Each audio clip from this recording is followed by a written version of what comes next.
کا وہ گوشہ وہ مقام جہاں میرے مولا امام مہدی امام زمان کے لیے انتظارگاہ سجی ہے، اور ہم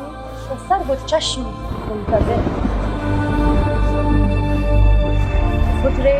میں موجود یہ مسند امام زمان سے منسوب ہے، دراصل یہ دلیل ہے اس بادشاہت کی جو امام ہمارے دلوں پر کرتے ہیں۔ یہ جنگی بلبوس یہ بے نیام ذوالفقار کہہ رہی ہے صبح و شام، العجل العجل یا امام۔ یہ محراب عبادت اور یہ سجا ہوا مصلی، ہم اور ابن مریم منتظر ہیں کہ وہ وارث قرآن آئیں اور اپنے وجود مقدس سے اس جہان اداس کو دوبارہ روشن کر دیں۔ کہیں وہ زمان کہتے ہیں بس کر دیا،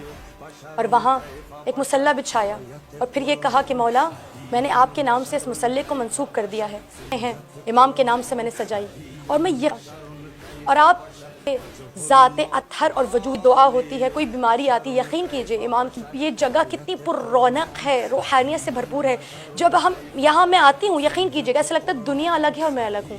اکثر وہ شخص جو نماز کا پابند نہ آئے تو آپ محسوس کریں گے، لیکن پھر بھی کہیں نہ کہیں دل میں ہوتا ہے نا، انسان انتظار کرتا ہے مولا میں نے تو کر لیا،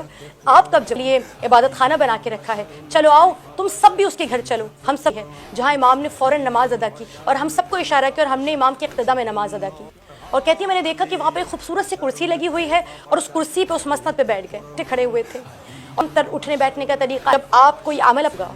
میں نے ایک جانماز امام سے مختص کر دی، میں نے ایک مسند امام سے مختص کر دی، ذوالفقار ہے، جنگی ملبوس ہے، اس کی ایک ایک کتاب میں جب یہاں بیٹھی ہوں یہ کتابیں آپ کو دکھ رہی ہوں گی، یقیناً بڑی مختصر سی ہیں لیکن یہ بھی امام سے منسوب ہیں۔ ان تمام چیزوں کو دکھانے کے میں یقین رکھتی ہوں کہ مولا میرے ساتھ موجود ہیں، ہر پل موجود ہیں۔ امام کا مصلی پہلے بچھا دیتی ہوں،